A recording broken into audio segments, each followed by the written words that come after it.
प्रधानमंत्री पद की रेस, और इस रेस में बीजेपी के ही दो सबसे बड़े नेता आमने सामने आ गए हैं। ये सिर्फ कोई पॉलिटिकल लड़ाई नहीं है, ये एक ऐसी कहानी है जिसमें नफरत है, गुटबाजी है और टिकटों की एक ऐसी जंग है जिसने पार्टी के अंदर आप समझिए गहरी दरारें पैदा कर दी हैं। तो चलिए आज इसी पूरी कहानी की तह तक चलते हैं। तो कहानी की शुरुआत कहाँ से करें? शुरुआत करते हैं 2024 के लोकसभा चुनावों से, जिसके नतीजों ने सच कहूं तो सबको हिलाकर रख दिया। और इस पूरे पॉलिटिकल भूचाल का जो एपिसेंटर था वो था उत्तर प्रदेश, वही यूपी जिसे बीजेपी का सबसे मजबूत, सबसे अभेद्य किला माना जाता था। तो सवाल यही उठता है कि आखिर हुआ क्या? ऐसा क्या हो गया कि बीजेपी जो यूपी को अपना गढ़ नहीं अपना किला मानती थी, वो वहां इतनी ज्यादा कमजोर कैसे पड़ गई? अब देखिए, जो बातें छनकर सामने आ रही हैं वो इशारा करती हैं कि इस हार की वजह बाहर नहीं बल्कि अंदर ही है। जवाब जो है वो पार्टी के भीतर ही कहीं छिपा हुआ है।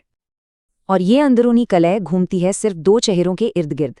एक तरफ है अमित शाह और दूसरी तरफ योगी आदित्यनाथ। कहा जा रहा है कि इनके बीच सत्ता का जो टकराव था वो अब खुलकर सबके सामने आ चुका है। असल में ये टकराव दो पावर सेंटर्स का है। एक पावर सेंटर है दिल्ली में और दूसरा लखनऊ में। तो हुआ ये कि 2024 के लोकसभा चुनावों में यूपी से कौन लड़ेगा, इसका हर एक फैसला, मैं फिर कह रही हूं, हर एक फैसला सीधे दिल्ली से लिया गया। लखनऊ से यानी योगी आदित्यनाथ की तरफ से जो भी लोकल सिफारिशें गईं उन्हें पूरी तरह से नजरअंदाज कर दिया गया। अब इसे सिर्फ एक चुनावी रणनीति मत समझिए, ये एक सीधा सीधा पावर प्ले था। तो दिल्ली के इन फैसलों का नतीजा क्या निकला? नतीजा ये हुआ कि ब्राह्मण और राजपूत, जो बीजेपी के कोर वोटर माने जाते हैं, वो नाराज हो गए। पार्टी का जो जमीनी काडर है आरएसएस, वो भी नाखुश हो गया। और इन सब का मिलाजुला असर क्या हुआ? यूपी में बीजेपी को सीटों का भारी नुकसान उठाना पड़ा। लेकिन देखिए, ये जो टकराव है ये कोई एक रात में पैदा नहीं हुआ। इसकी जड़ें वो काफी पुरानी हैं और इसके लिए हमें चलना होगा थोड़ा पीछे, साल 2017 में।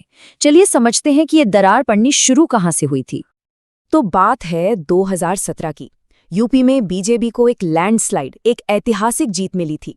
अमित शाह, जो उस वक्त पार्टी के अध्यक्ष थे, उनकी पसंद थे मनोज सिन्हा। वो उन्हें सीएम बनाना चाहते थे। लेकिन तभी योगी आदित्यनाथ ने कथित तौर पर 40 विधायकों के साथ एक तरह से बगावत का बिगुल फूंक दिया। नतीजा क्या हुआ? केंद्रीय नेतृत्व को अपने कदम पीछे खींचने पड़े और योगी आदित्यनाथ को सीएम बनाना पड़ा। आखिर यूपी की जीत का सेहरा योगी के ही सिर पर जो बंधा था। और बस उसी दिन से असली पावर गेम शुरू हो गया। कहा जाता है कि ये एक सोची समझी रणनीति थी, जिसके तहत धीरे धीरे उत्तर प्रदेश के मुख्यमंत्री के पर कतरने की कोशिशें शुरू कर दी गई। अब सवाल ये है कि ये किया कैसे गया? तो देखिए, पहला कदम, योगी के सबसे बड़े पॉलिटिकल राइवल को ही यूपी बीजेपी का अध्यक्ष बना दिया गया। दूसरा, डिप्टी सीएम को कहा गया कि वो सीधे केंद्र को रिपोर्ट करें, सीएम को नहीं। और तीसरा कदम, आप हालत देखिए कि एक मुख्यमंत्री अपने ही राज्य में अपने पसंद का डीजीपी तक अपॉइंट नहीं कर पा रहा था। अब दिल्ली और लखनऊ की इस लड़ाई में एक तीसरे और शायद सबसे शक्तिशाली खिलाड़ी की एंट्री होती है, और वो है राष्ट्रीय स्वयंसेवक संघ यानी आरएसएस। सूत्रों की माने तो आरएसएस अब ये चाहता है कि पावर का जो सेंटर है वो गुजरात से कहीं और शिफ्ट हो। संघ को ऐसा लगने लगा है कि सारी की सारी ताकत एक ही जगह पर कुछ ज्यादा ही सिमट कर रह गई है। और इसकी एक बहुत बड़ी वजह भी बताई जा रही है, वो ये कि संघ इस बात से खुश नहीं है कि अमित शाह कुछ खास बिजनेस घरानों को जरूरत से ज्यादा फायदा पहुंचा रहे हैं। और इससे हो क्या रहा है कि बाकी की जो बिजनेस लॉबी है उसमें जबरदस्त गुस्सा है। तो अब जो तस्वीर उभर कर आ रही है वो बिल्कुल साफ है।